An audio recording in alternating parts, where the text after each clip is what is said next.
Morning, Abotai. Today is Erev Tisha B'Av, and as a result, there's a machloket in the minhagim whether or not Tikkun Chatzot, the daytime Tikkun Chatzot, is supposed to be recited today. The Ben Ish Chai says yes, Pri Megadim and others say no. Hagon Chaim Tzion, Abba Shaul in Or Letzion Chelek Gimal, writes that the prevalent minhag is not to recite Tikkun Chatzot Shel Yom today, this afternoon after Chatzot. Now, today we also have the Seudah Mafseket, which is the last meal before Tisha B'Av. Please listen carefully because a lot of people misunderstand and do the wrong thing, so it's important to have it clear. So first of all, in Halacha, the Poskim write, the Ramban in the Sefer Torah Adam writes that in order for any meal to be considered Seudah Mafseket halachically, which we'll speak about the halachot in a moment, number one, it has to be after Chatzot. Chatzot is at about 1-ish today. And number two, it has to be the last meal that a person is eating before Tisha B'Av. Which means that even if it's after Chatzot, if a person plans to eat more meals afterwards, before Shki'ah this evening, the halacha is it's not considered Seudah Mafseket. The laws of Seudah Mafseket, the Mishnayot and Gemara at the end of Masechet Ta'anit write that number one, a person, whereas until now, since Rosh Chodesh Av, we haven't been having meat or some people wine, that's during the entire 9 days, that's Mechamat Minhag, that's a custom. It is asur min ad-din, it is halachically forbidden to have meat, wine, chicken during the Seudah Mafseket. That's number one. And number two, the Mishnah says that a person is not allowed to have shnei tavshilin. Person cannot have two cooked foods during this meal. Only one cooked food. Therefore, breads, baked goods, raw fruits, things of that nature, raw vegetables, all those things, you can have as many as you want. But cooked foods, you can only have one. Therefore, what people usually do, sometimes people, they have their whole meal, they have pastas, rice, all sorts of different foods. And then at the end of the meal, they say, okay, now let's sit down and we'll sit down on the floor. Like people know that is the minhag. And we'll eat an egg on the floor for Seudah Mafseket. Big, big mistake.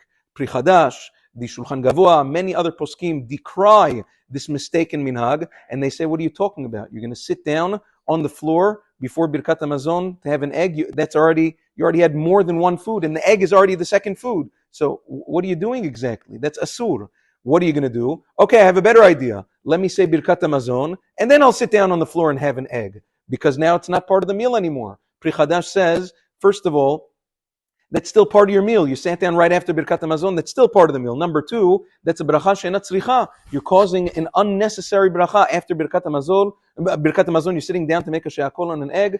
That's inappropriate. Therefore, the best thing to do la'alacha, according to the Chazon Ovadia, Torah Moadim, Yalkut Yosef, and others, listen carefully what a person should do, is preferably a little bit earlier in the afternoon, you can have a late lunch. And you can have as many cooked foods over there as you want, because it's still a lunch.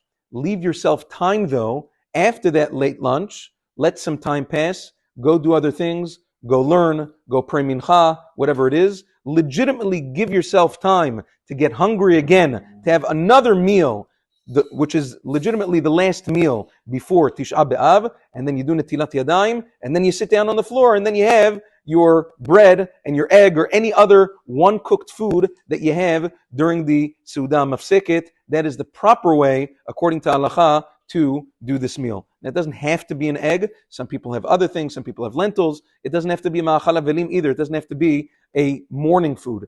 And by the way, the poskim say, Shulchan Aruch brings down that any foods that are usually, even if you have a bunch of foods that are cooked in the same pot, if they're usually cooked in that manner, it's considered one tavshil. For instance, many Syrians and other Middle Eastern, there's a dish called mejedra, which is you take rice and lentils and you cook it in the same, and onions you cook in the same soup, or in the same pot. Or you have a soup and you put all sorts of ingredients together. Anything that's usually cooked together as one food in the same pot, it's considered one food, but pay attention to the rule that we said before, so you don't transgress the halacha of shnei tavshilin. A person should preferably during this meal, the demeanor should be very sad. The Gemara says, people should not sit together so that you're not mitchayev bezimun. The family should spread apart so that there's no zimun. One sits in that corner, another one sits in another corner, whatever it is. And the person should sit there sad, like a person sitting with his deceased relative in front of him, having to eat like that.